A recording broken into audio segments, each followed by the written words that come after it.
Welcome. You are at the CCC. Where there are no outside issues. My name's Anthony. I'm an addict and an alcoholic. 7th year doctoral student in clinical psych. Another bozo on the bus. And I care about you. Yes, and I'm LouiLou. My pronouns are he and him. I am in recovery for crystal meth and alcohol. And I am always in search of balance. Balance. Yes, and each week we will create and provide a brave space where we can engage in topics around conversations of recovery. Yeah, that was right. That was right. Yeah. And our intention is to inspire and create better spaces for more people in recovery by tackling issues sometimes used to separate us. Yes, but before we do that, please like, share, comment, and rate this episode when you can. Rate this episode. Not even when you can. Rate this episode when you can't. Okay. And ding that bell. And when you rate, only rate if it's positive and all the stars that you can give us, and only say nice things. That sounds good. That's it. But the disclaimer. The views, thoughts, and opinions expressed on At the CCC are ours alone. We do not represent anyone but ourselves. The material and information presented... And I'm reading. I know, exactly. Yeah, we're going to start that. Let's see how fast I can do it. The views, thoughts, and opinions... All right, one more time. I wonder how auctioneers do that. When we go, okay. The views, thoughts, and opinions expressed on At the CCC are alone. We do not represent anyone but ourselves. The material and information shared here is for general information purposes only. In other words, we are just friends behind a mic here to entertain you. Entertain is what we're doing. Yeah, happy Halloween. I know, happy Halloween. And we are coming to you on Halloween. That's super cool. Anthony, how are you doing? Let's start with you. You know I'm tired. So I am very, very tired. My first batch of applications are due November 1st, and I just submitted the last of them literally just like maybe 15 minutes ago. Oh. That's been like a very tiring but still kind of fun process because, you know, it's this big phase of my career. Yeah. So I've been very introspective. I've been very tired. My place looks so crazy messy right now. There's just like to-go bags, you know, like for food and stuff scattered all over the place. So I'm feeling like tired and grateful, and tired. I got you. Tired, grateful, and tired. How about you? You know, feeling good. It's like this past weekend, if you know anything about San Francisco, I'm sure it happens in other cities. The weekend before, like the Saturday before, is usually the big day for Halloween. And so this weekend, like, you know, in the Castro, they used to close the streets off. Don't do it anymore because, for lack of a better term, folks from I was going to say Braden Tunnel, but folks from outside. That's problematic. I know it is problematic, but some individuals, not all individuals, but some individuals used to come and bring violence and kind of hostility. And so they kind of stopped doing that, but we've been doing makeshift, you know, where folks will come out in their costumes, even if it's raining or whatever. But this year, they tried to add something, and it was really nice. It was cool. And I hosted Fall Follies this weekend. How did that go? You know, it went really well. But so I was having my makeup done by someone here in the Castro, and I had one of those moments, like, you know how you have those reoccurring. You might have a reoccurring dream where you're supposed to be somewhere and you're nowhere near there, and it's like you're trying to get there and you can't get there. Well, No, that's not relatable. What are you talking about? No, okay, so I've had a dream. I've had dreams in the past where it's like I'm supposed to be somewhere, I'm nowhere near that somewhere, and it's already time. And so basically, the show was supposed to start at 8. I was done with my makeup at 8:05. Okay, and so. First off, I'm going to say I'm a real drag queen now because I was late. But I finished up, I wasn't ready, and I left thinking that I could get a cab, which was a joke. And then I had to run all the way. But I was sending texts. You ran in drag? No, I wasn't in drag. I had my face. Okay. But I was sending text messages to...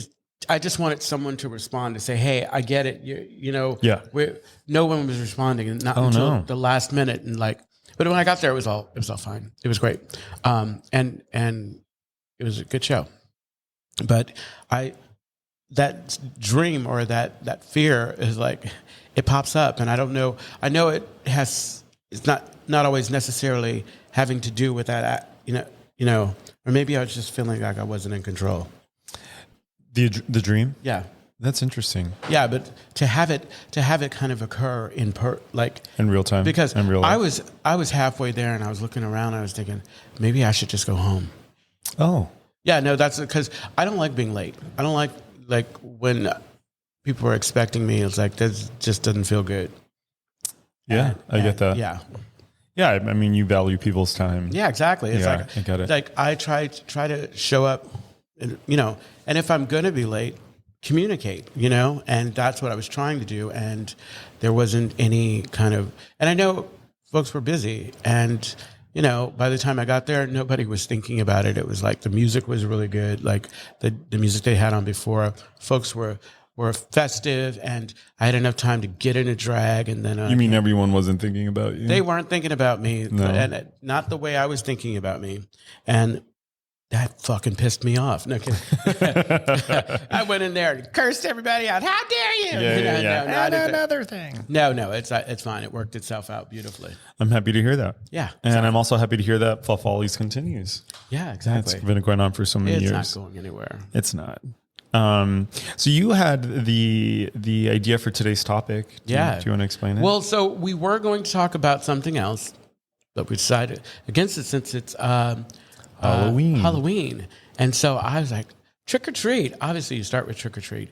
And we were thinking surprises in recovery, because even if you're not doing 12-step or whatever, it's like the surprises or the shocks or the yeah, you can also have treats. Things, yeah, exactly. Things that you can't anticipate. Yeah. And that they can be good, they can be bad, but some, I don't know about you, but being a Virgo, I like to know what's around the corner. I am a Virgo. Yeah, exactly. Yeah. I like to know what's around the corner. I've been one of those people. It's like, and I like good surprises. I don't like bad surprises. Do you know I love surprises? Okay. I love surprises. So you like haunted houses, huh? I do like haunted houses, but I love surprises. Like, I love being surprised. You want to know a secret? But in a good way. Huh? Yeah. Well, actually, we can talk about that. Yeah. I actually have room. Like, I think I've talked about this before. I kind of like secretly like when things don't work out the way you plan them to. Of course, it's easier for me to say that with things that don't feel high stakes. Yeah, like exactly. right now I'm applying for these. Oh, I was thinking things. about that term. I was talking. Oh. I was thinking about that term, high stakes, because I was talking to my sponsor and I was thinking about situations that are not high stakes. But yeah, thank you. Yeah, like high stake things are hard for me to kind of like just roll with. But like in general, I'm pretty easygoing when it comes to things not working out. And the reason why that is because I like to think that when things don't work out, it's like God presenting himself, and it's also lifing, and like, and I feel like I'm witnessing like humanity. Like I'm witnessing this, like the most raw form of what it means to live is like the shit that happens when it's like the stuff that we didn't plan for. Yeah. I don't know that I'm like you in that sense. I always hope that things work out. I appreciate after the fact. Yeah. The more that like things don't work out exactly, and then I get to, and this is why, like, especially with drag and when I'm hosting, when I'm doing things like that, I practice the third step.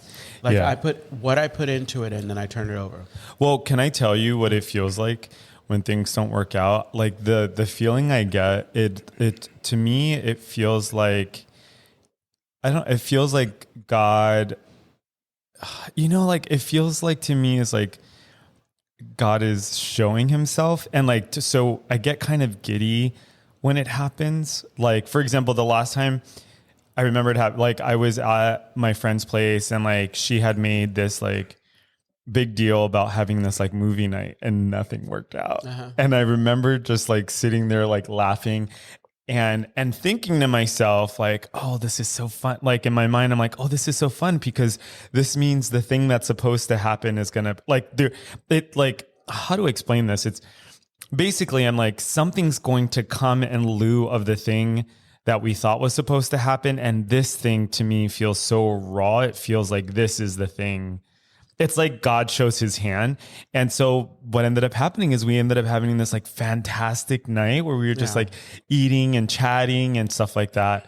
So yeah, I kind of secretly like it when things don't work out. like you said, the lower the stake. Because if it's The lower the stakes, yeah. If it's higher stake, like it's hard not to kind of like have your worth tie into of it. Course, yeah, of course. I mean, I think about, well, even, and I think, okay, when things are high stakes, I think what's difficult for me is to enjoy that in the immediate. Like in the immediate, it's hard for me to be like, oh, this is God presenting himself. Yeah. You know, but It's I always do eventually, after the fact. yeah, I do eventually get there, you know, like I had an experience like that recently.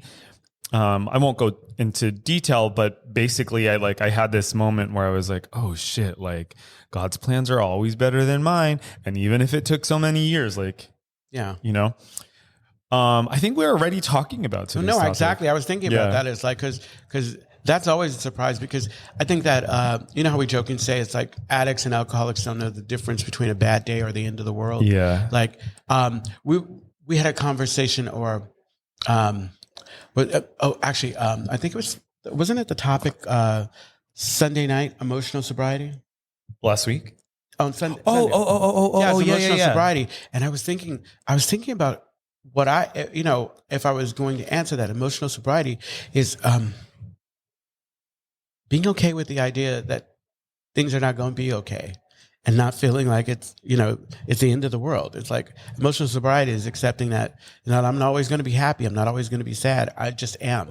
And I get to show up and deal with it. And it's not that the world is out to get me or anything's out to get me. It just is. And I get to decide how I'm going to respond and that's a fucking surprise, Yeah. You're reminding me, there was, I forget the name of the book. But basically it was saying, I was reading this book and it was saying that like in developing a relationship with a power greater than yourself, that you can take whatever you want to God. And one of the things that it was saying is like, if you're angry and you don't believe in God, then you can scream at God and you can curse at God, you can scream at God, like you can take whatever you want to God. Mm-hmm. And I guess the idea, maybe where I'm thinking of, and God looks at you lovingly. Yeah, exactly. Like God is like, oh, look at my child throwing a tantrum, or look at, you know what I mean? Mm-hmm. And looks at you lovingly. And that to me, I feel like is emotional sobriety. Yeah. Like the ability to hold conflicting feelings, to be with yourself, that feels like emotional sobriety. There is, for example, I think what I've learned over time is that there is a way of like suffering soberly, and I think for me, suffering soberly is, what's interesting is as I was thinking about this, I was like, I started to do like absolutes in my head. Like I think in absolutes, but I think suffering soberly is, not feeling like, not trying to like throw your pain at other people, you know what I mean? Including at yourself, but like taking it somewhere. Like, and I think, I guess in this conversation would be like taking it to your concept of what a higher power can be. Mm-hmm. That's interesting. I don't think like looking back that I would ever picture myself saying the shit that I'm saying right now. Oh, of course not. No, it's like, well, yeah, it's like, wow. Like I was listening to the suffering soberly. It's like, is it even suffering if you're taking it somewhere? Yeah, of course. Well, I don't know. Should we look up suffering? No, it's not suffering. Well, yeah, let's look up suffering. Okay. Well, while you're looking it up, I know it's like suffering in silence. Yeah, but I'm also thinking of like treats of recovery. I guess those things are treats too. I know. Well, exactly. It's like, I think that it's easy to think that something like that would not be a treat, but when I was in a place where I didn't understand, or I was not able to kind of accept or appreciate what the benefit of it, I ran from it. Like I couldn't see, what I'm getting at? Yeah. Can I tell you something interesting that's been happening to me recently? The state of undergoing pain or distress or hardship. Yeah. Weapons that cause unnecessary. So the state of undergoing pain or distress. So if it's a process, I guess it is suffering. Yeah. Yeah. Yeah. What's been happening to me recently is so I've been working really hard on finalizing these applications. I got a hair in my mouth. And neither one of us have hair, so I don't know what that was about. Why'd you include me in this? Because we're, I mean, who else's hair would be on my mic? Okay. It's Bonnie Violet's. Oh, they were, girl. So, hi, Bonnie Violet. Hi, happy, Bonnie happy Violet. Halloween. Happy Halloween. Something that's been happening to me recently is like over the last couple of weeks, although I've been tired, I have also been feeling very grounded and like confident and like self-esteem. Because you're a pillar. Stop. A pillar. Don't start that. Wacka, wacka, wacka.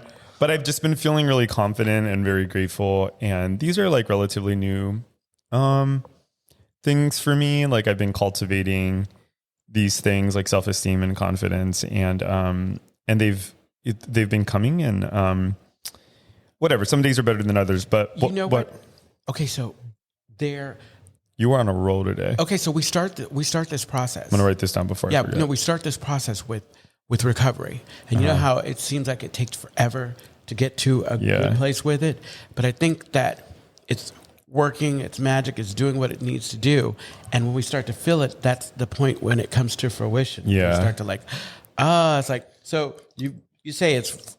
I thought about that because when you were saying it's recent, but it's not. So it's like growing. It's not. It's like everything that you did leading up to it, even when you didn't feel right, even when you weren't, was a part of the process. Even the discomfort, even the bad experiences were a part of you being 100%. you being able to walk out of this and shine, and that's pretty cool. I love when you talk about stuff like this because you kind of like light up and get really excited. Because I don't know. That's really cool. It's amazing. It's amazing to be able to kind of see it, because when you're in it, you don't necessarily see it, and it's hard to imagine being out of it. Yeah, can I tell you? So going back to what I was saying, which is related to what you're saying. Am I kicking that? Did I just kick that? I'm a mess. I am the absolute worst. I am so glad that we are not hired, because then I'd be fired. But what I was thinking of is, so confidence is that my relationship to God at this point is like unquestionable, undeniable, and it feels like ever present in my life. And that to me feels really amazing. And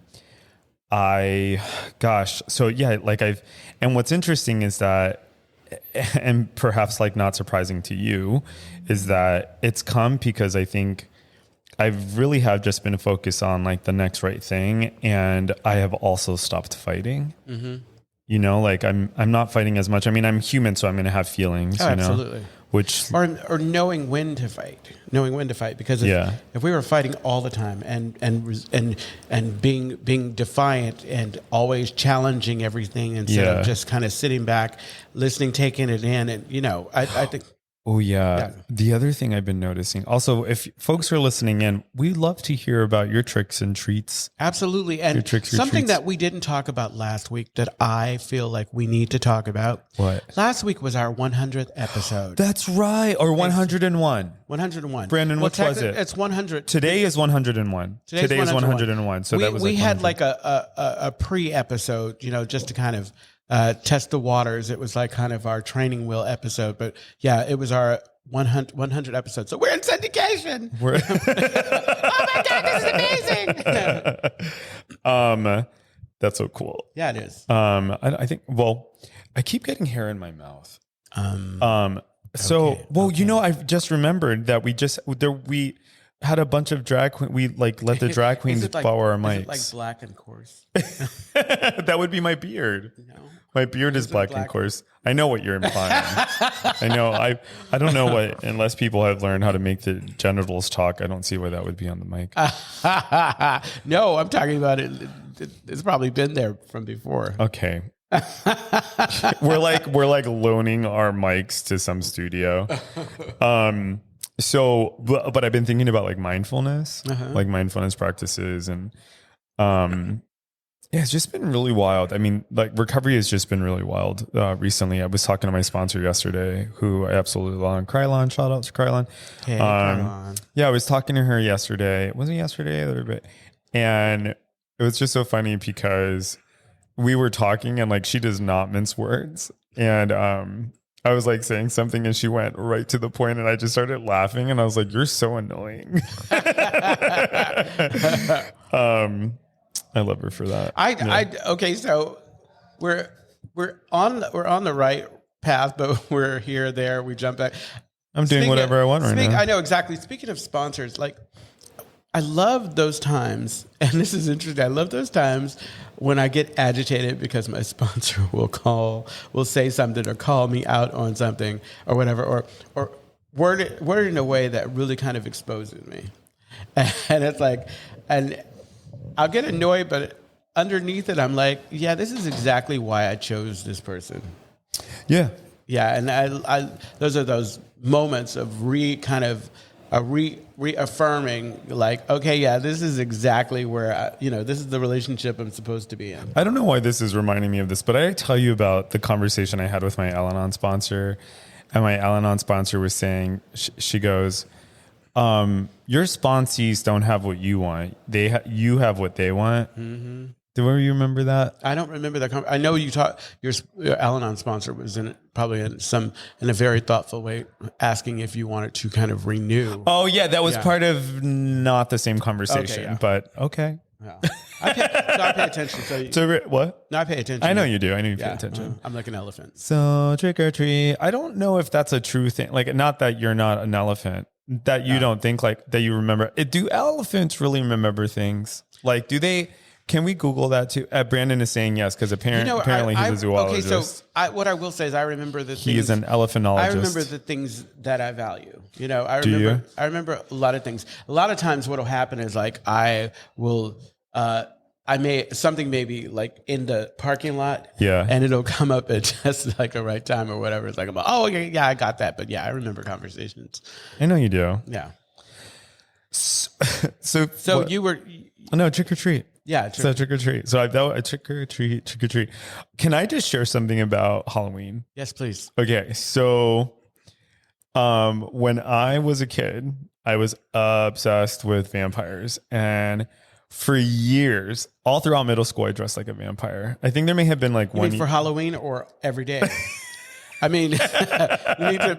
My family was not that cool. No, it was just for Halloween. I would dress like a vampire every single year. And what's funny about that is, like, even during the year when it wasn't Halloween, I would do my hair to look like a vampire. There was a year where there wasn't Halloween? Is that? No, because all throughout middle school, I was a vampire. Oh, okay. Vampire is like my go-to costume. It's easy. But I haven't done it in such a long time. Oh, it's like my favorite. Yeah. In fact, the Maybelline show. Labeling? My first year, I was in here and I dressed like Lestat from Interview with a Vampire. You had a blonde wig on? It wasn't blonde. It was a white wig. Oh, okay. That's pretty cool. Yeah, it was a lot of fun. Anyway, so all throughout elementary school, I dressed like a vampire. That was my shit. Love vampires. Nice. Oh, and then I went through a goth phase in high school. What's the difference? No, I went through a goth phase in middle school. Is the only difference, I think, is the teeth. The fangs. The fangs. Yeah, exactly. I was obsessed in middle school with like witchcraft and vampires and like the occult and like folklore and like divination and shit like that. Did you ever go through a phase like that? I feel like a lot of gays went through that. No. Where you were like obsessed with like witchcraft. Like, I feel like for a lot of us, we saw The Craft and we all wanted to be Nancy. I didn't want to, way back from Bewitched, I wanted to be a witch. Yeah. I wanted to be a witch like that, but it's like I didn't have like any long kind of. Okay, well, I guess you're better than some of us. No, that's not it. It's like there were other things I was probably obsessed with. Like I wanted to be Wonder Woman. Like meth. Yeah, exactly. I definitely had a deep-seated relationship with meth. we were the bestest. I love her. I love her. Nobody better never say nothing bad about her. When's the last time you dressed up for Halloween? Oh, what did you dress up as? Okay, so the last time I really got into it, it was we all decided to do it was in sobriety. We all decided to do superheroes, and I dressed as Storm. Oh, nice! I had the whole outfit and a big wig and whatever, and it was cute. And we just walked around, and that was fun. There's a comment? No, there's a retreat that I go to. Yeah. It's a Finding Fellowship.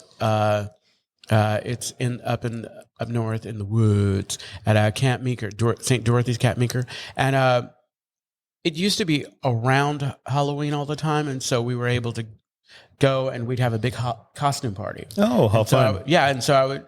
It was easy to kind of dive in and get into costume spirit that way. But really, honestly, it's like now what I do is like this. I just grab a hat or some and I'm done. And I'm done. Exactly. And I like say, I'm festive. I think I've shared this with you, but I'll share it with people listening, is that I love dressing up.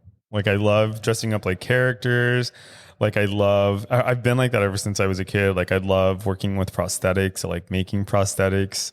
I've like some of my best costumes have been like zombie costumes or like a Christmas elf or like a scarecrow. I used to, when I was a teenager, I used to work for this company.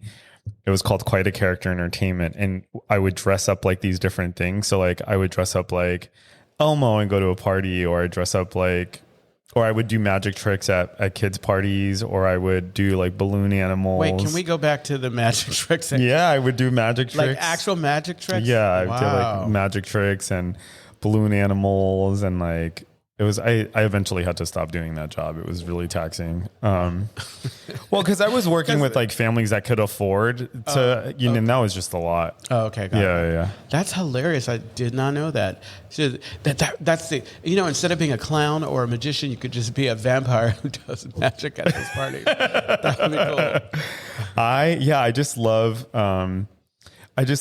like the transfer. You know what I'm realizing recently is that, so I come from a very artistic family. So my dad's an artist, my sister's an artist, my grandfather's a singer.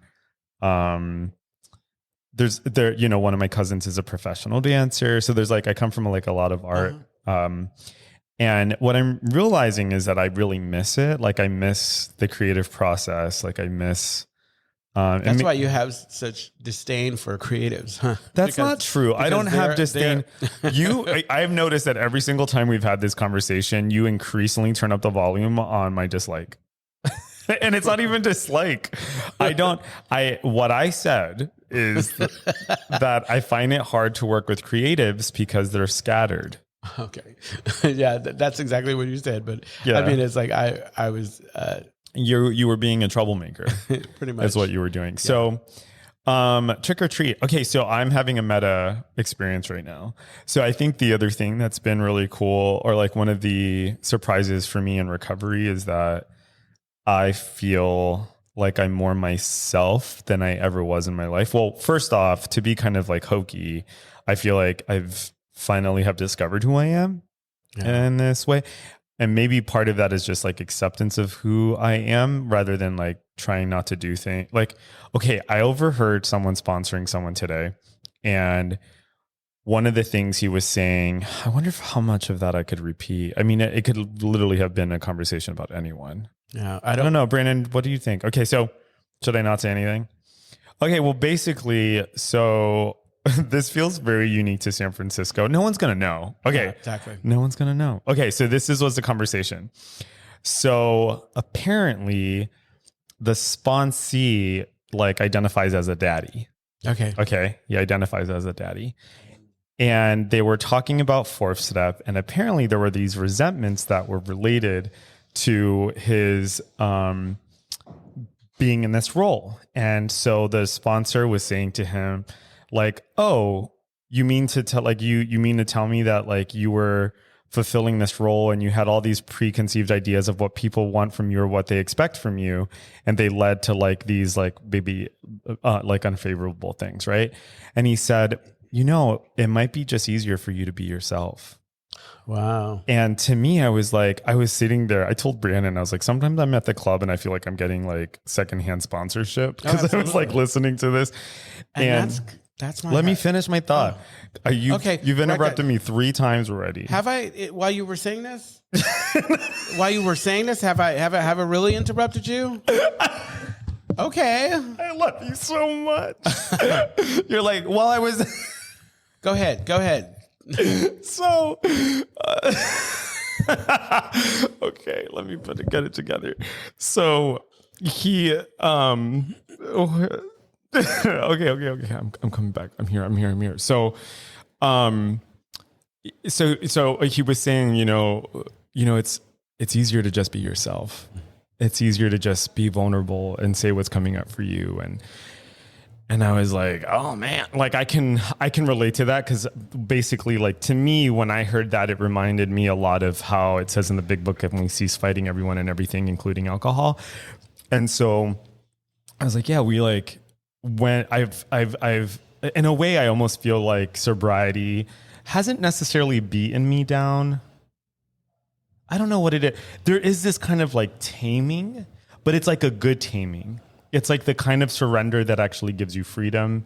It's the kind of like the way like life opens up when you stop trying to control it, Are you deliberately being quiet now? Well, I am, but I'm listening. It's like, wait, I can't win from losing. It's like oh my God. It's like I am listening. I am not interrupting. And you're like, what are you doing over there? No. Are you messing with me? Oh my God. It's like, okay, I'm so sorry. What should I do, huh? Yeah. No, I just wasn't sure. Well, because I was looking at your mouth, and your mouth is never really closed whenever we talk, just by the way. And I was like, is he deliberately relaxed? Do you know what I'm saying? Jab, poke. No, I'm not. There's no jabbies or pokey pokies. Okay, so I feel like what you were talking about is acceptance. What do you mean? No, you were like how? No, you were saying it's like what you were referring to. Like to me, it sounds like it's acceptance. Like when I stop fighting, when I stop, when I stop challenging or whatever, I'm getting acceptance around who I'm. Like I can accept that I am not a big game night person. I love the fellowship, but I don't want to play the games. Yeah. Every now and then, it's like, that's fine. And I don't, and in that acceptance, I don't need to fight with anybody or challenge anything it's like when I make that complete sentence, like, yeah, I'm good. I'm not going to play. It's not a slight on anybody, and it's not an insult to somebody who loves playing games. I think it's great. It's just, I don't usually want to play because I don't want to play. Yeah, I relate to that. What you're making me think of is that in a lot of ways, I think that I'm going to speak in general terms, but I'm probably just referring to myself. Mm-hmm. I think many of us who struggle are really actually looking for permission to be ourselves. And I feel like we get permission to be ourselves when we see ourselves reflected in other people. Mm-hmm. And so like something that's coming up for me is like a while ago, someone said like there was like one of the beach events, and they were saying, I went to that beach event and it made me really anxious, and I'm realizing like I don't need to do stuff like that. And I was listening to him and I was like, oh, that's right. Like there's nothing wrong with you if like that's just not something that you want to do. I also had like a similar experience recently where I was talking about something with I'm like, do I want to talk about that? Did you have anything you want to talk about? Was something coming up for you? No. I'm like censoring in real time. Go ahead. We have a comment. Jaylon. Great topic. Brandon told us that we're not allowed to yell Jaylon, so I just whispered Jaylon. I know, but Jaylon. But he doesn't have it in his ear now. Jaylon, it's good to see you. Yeah, Jaylon's alter ego co-hosted with me this weekend, and they did a lovely job. I want to say that Jaylon's drag character is a rising star, but it almost feels like it's not even a rising star. It's not like, rising. You didn't even. You were already a star. Like like I've never. It's kind of wild. Like you can't say like, can someone just be a star? Yeah, I guess so. Jaylon, I think that's. Well, I think unlike a lot of folks who start doing drag in recovery, Jaylon already had like experience. Is that right, Jaylon? Can you let us know? Sayoni Gray was already kind of a performer. Oh, I didn't know that. But actually, I did know that. And so part of me asking Jaylon to co-host is I have ulterior motives because I'm trying to get. Well, don't spill tea too soon. No, it's like I've already said it's like I want Jaylon's alter ego to be more involved in the sober community and do other things, and so And she established. Yeah, she was established before recovery. Absolutely. See, exactly. One of the things I appreciate about Seomi. What a great name. Seoni, or the way Jaylon. And I think it's like Bonnie Violet. What did I tell you about you interrupting me? Seoni Gray. Seoni Gray. You know what? You could tell me all week long, but I'm going to do it. Okay. Don't get told today. Don't get. I think a booger just came out of my nose, so now we have hair and boogers on the mic. It was not. I'm going to mark that one. Not actually. However, it's better now because I can remember everything. Yes. What I wanted to say is I love the way, Jaylon is actually the first person I've ever talked to about drag. And well, no, that's not what I wanted to say. What I wanted to say is that Jaylon is the first person to talk about drag from this spiritual perspective. I realize that's also Bonnie Violet's tea, like that's her jam. But Jaylon is actually the first person I've ever met to actually discuss the character in like spiritual terms, which is really interesting. I've never discussed it in spiritual terms with you. No. Ever? Okay, girl, maybe. No, okay. Okay. No, see, Did I interrupt you during this? How many times? I was being attacked earlier for not paying attention. Wait, have you talked about? Well, actually, I have heard you talk about it in spiritual terms, but the first time I heard you talk about it in spiritual terms was in that interview that you were in. No. That was the first time I'd ever heard you talk about like her conception, which was also really beautiful. But it doesn't fit what I was talking about. No, go ahead. That was Go ahead. Let me make sure that I don't interrupt you. I don't remember what I was going to say. But yeah, things are pretty cool. There was something that happened in this room earlier today. Oh, I think that so trick or treat. One of the surprises, one of the things that surprised me constantly is how much I'm able to. This idea of caring enough about people, but not caring enough about people to my own detriment. Okay. Because what I mean is I grew up thinking that I should kind of like not have my the things that are important to me, or like if I'm going through something, not to make it the end all be all, Yeah. That I get to process it, but other people, like there are starving kids in Africa. That thing that moms do when you don't eat or whatever, or when you want to complain about something. What are you talking about? Okay, let me work through it. Okay. Oh, okay. Let me work through I didn't mean to say it with that tone. Well, yes, you did, because you said it that way. Okay, so here, what I'm saying is okay, so when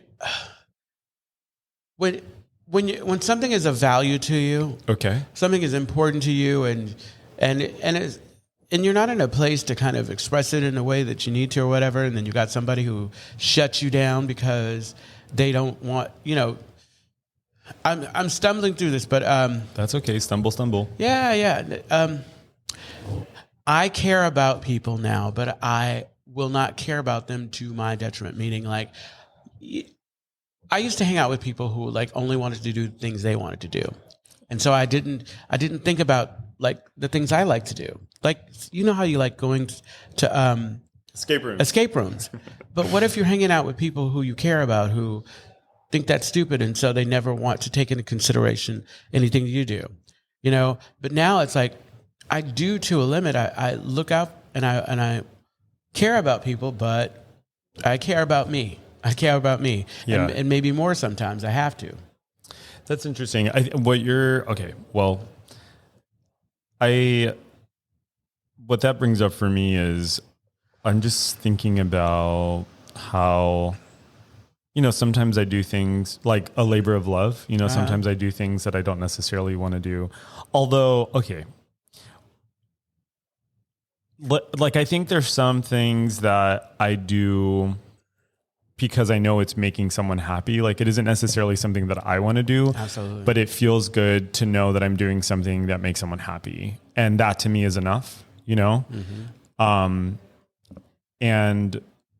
And conversely, like, I know there is also like one of the ways that I think that I express love is by also trying to like enjoy the things that like the people around me or the people closest to me. Like, you know what I mean? like, yeah, maybe I'll sit through a movie I don't want to see because, you know, someone wants to, that I care about. And that's okay. Like, I think that's one of I think that's a big thing that's come from recovery, where all of my like aspirations and goals before I got sober were like very egotistical. They were about like material gain. They were about like the things that I could acquire or do to make myself look good. And I have, through like sobriety or recovery, I've gotten to this place where I really just want to live a life of service, and I have lived a life of service. And that to me is wild. I never in a million years thought like that would be where I land. I sincerely like, I just want to do, I feel happiest and most connected when I'm being useful, when I'm being helpful. You know, like I feel the most grounded when I am like tapping into my capacity to love, which is not something that I think can exist if I am reserving it. Like, I think, do you know what I'm trying to say here? Where it's like, I don't think it's love if I only save it for some people. Like, I think that love in the way that I conceptualize it is something that you kind of like, that grows the more that you cultivate and pour it out for people around you. And like, that doesn't mean that I am taking on like the world's issues, but I do think that like there's so many avenues to connect with people and to come from like a loving and supportive spiritual place. And that can actually be very like life affirming and like, like life affirming and growing. I guess I'm trying to describe something that's kind of woo woo, you know, but is very much something that brings me a lot of life. Like, sometimes I just I love coming to the club, the Castro Country Club, just like sitting down sometimes like in the room and just being around everyone, you know, and just like feeling the vibes and the energy and like the conversations and seeing people come back, you know, come in and out. And like, there's something really nice about just being, I guess, maybe in the center of the lifeboat, you know? And that's new, you know, I never like, what the fuck is all of that? Yeah, you know? exactly. What the fuck is all of that? And I think the last thing I want to say is, that I don't know. I think that there's also this kind of, I really do have faith in humanity, and maybe even to my detriment, you know, like I still get annoyed. Of course I have human responses, but I do think that like in the end, I'm much more forgiving and open than I ever was before. Yeah, I know. Yeah. Yeah. We have a comment. That's not a comment. I like to go dancing. Most of my friends Oh, like disco is that house. Brandon? It's just okay to dance. Oh, it says Brandon. It's just okay to dance to, for me. Most people won't go out dancing to the music that I like. Where are my tech house and trance friends? Oh, hold on. I like to go dancing. I love you. Most of my friends like disco house. Yeah. It's just okay to dance for me. Most people won't go out dancing to the music that I like. Where are my tech house and trance friends at? I'll go dancing with you, Brandon. Yeah. Aw. I'm one of those friends. It's like, if I'm not on K, I'm not going out. I don't listen to trance. But hey, the Castro Country Club is a safe and sober community center for all people and a refuge for the LGBTQ recovery community. We provide programs and services that help people change their lives by supporting personal growth. Yes, and our vision is to reduce the suffering of addiction by connecting people to community, opportunity, and support. You can find more information, including all the ways to contact us, at www.castrocountryclub.org/podcast. Yes, and tune in every Tuesday at 4 p.m. Pacific Standard Time, where we go live on our Castro Country Club Facebook and YouTube channels. Find us wherever you listen to podcasts. Yes, and please rate us. Rate us even if you don't like what you just heard. That's not what I said. That's not the directive. The directive is rate us if you have nice things to say. Rate us what you want to rate us. Rate us, comment. We can learn and grow from everything. Oh, but if you're going to comment publicly, just send us an email. Actually, pull me to the side and tell me what you think if you're about Anthony. Because I'm no. All right, I think it's time.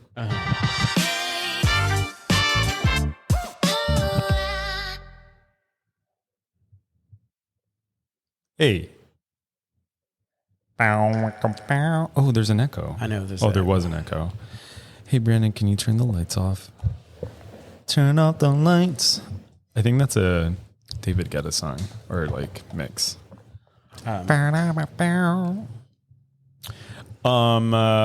Trick or treat.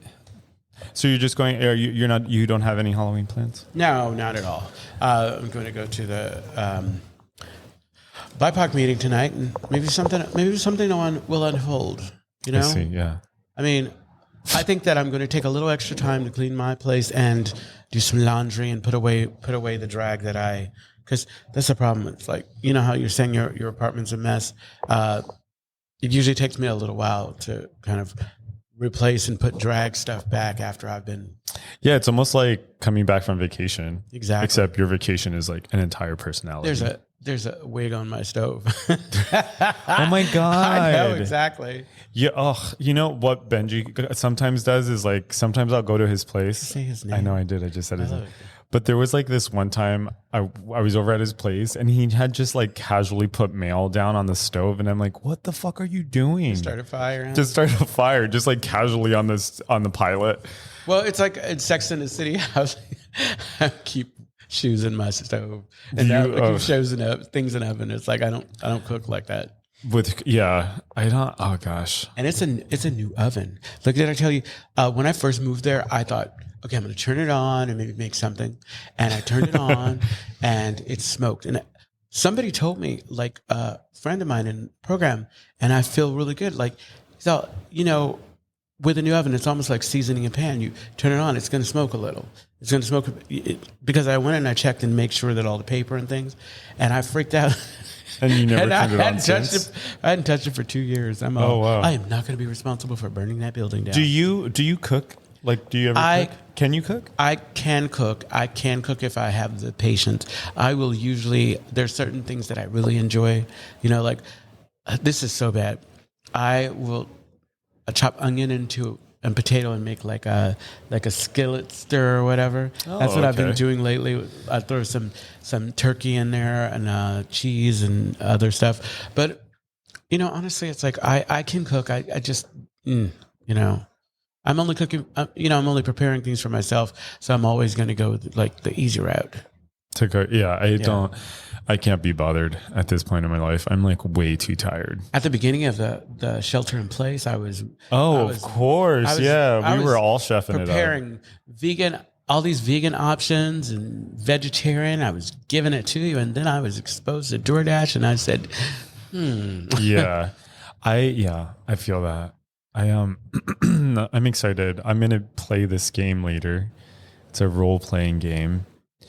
And then I don't know. That's in a couple hours. I am so tired. I might want to take a nap, but I'm not going to go all the way home and take a nap. What? No. Did you just read something bad? Yeah. Uh-huh. What was it? This actor that I really, really like. Died? Uh-huh. And he was 50. Which actor? Tyler Christopher. He's on soaps. So many people have been passing away recently. There was just an actor a few days ago that passed away. Oh, it was an OD. What actor was that? You know who it was? It was just a couple days ago. It wasn't. I don't know if it was an OD, but it was Matthew Perry. Matthew Perry. I don't know if it was OD, but that's Friends, right? Oh man. Yeah, he'd been struggling for a while. Absolutely. He'd been struggling for a while. It's tough. It is tough. Sobriety is definitely a gift. I think I've shared my Al-Anon sponsor says that, like people that pass away, they take one for the team. Mm-hmm. It's like a reminder to all of us that it's like, Well, I always say like some of us have to die so the rest of us can live. Because sometimes it's like, it's not always, it's like if it happens to somebody that you care about, that you are close to, sometimes it's that jolt, it's that shock that kind of gets you to do what you need to do. Because when I first got sober, I know I've told this story. A friend of mine who had been doing recovery, mm-hmm. and he relapsed, and he had the people that he had folks that he was using with and dealers living with him, and he had a heart attack, and they were too scared to call. Yeah. And so, I don't know if he would have survived, but we never know. And so I use that and other things as kind of I use it as my impetus, my motivation to stay sober.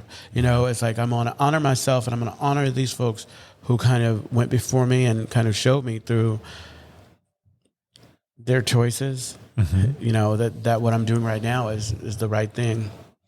I just got a little. I was tired most of this episode, but I just got a little emotional. It's like this is when I'm not a crier, but these are the times when I cry when my defenses are down. Yeah, I can relate to that. I'm the most vulnerable when my defenses are down. Yeah, just death has. I feel like we've been, may their souls rest in peace, have been surrounded by a lot of death recently, just in our immediate recovery community. We lost 2 people not too long ago. Absolutely. And and just the other day I forget where I was, but I was like listening to like someone who's new to recovery. They were talking about something, and it was, even that was a reminder of like what my days look like when I'm not working a program. Yeah. One of the things related to today's topic is, I think one of the things that is also new to me is seeing how addiction actually is quite predictable, and how like the behaviors are all the same, like they might look a little different in one person to the next, but they're basically all the same. Oh yeah. And, that's new because I think before I got sober, I thought everything was just so nuanced, and everything was like, you can never you can't be certain about a lot of things. And which I guess to some degree is still true. But, what I've noticed, at least when it comes to addiction, is that so much of that stuff so much of the way it presents itself in our lives is quite predictable. Absolutely. You know what? I will say one surprise I do appreciate, and it has to do with, like you were saying, it's like addiction is predictable, and you see somebody going on a path or whatever. I love it when I'm thinking that I know what to expect from that person, then they show me a different thing. They turn it around and all of a sudden dive into their recovery and their life and just start showing up for themselves. And it happens a lot. It happens a lot where all of a sudden it's like, I'm home. I had written a person off, and I always say, thank God I'm not the person with the velvet rope letting people into the club. Thank God I don't, that it's not up to me. Yeah. I think and I know this is kind of not a popular opinion, but I do like the way that Alcoholics Anonymous and 12-Step in general is structured. I think like anything, because we're humans, and when humans get involved in things, sometimes our egos get in the way. And there can be harm, there can be harm caused. But I do think it's a very well-structured program. And I'm also a proponent for outside help, that's been instrumental in my own recovery. Absolutely. And yeah, I don't know. I think we're landing the plane. We are landing the plane. I think we are landing the plane. We're like super tired, and I know, super tired and super grateful for those of you who stick it out and listen to us. Yeah. As usual, we love you so much. We wouldn't exist without you.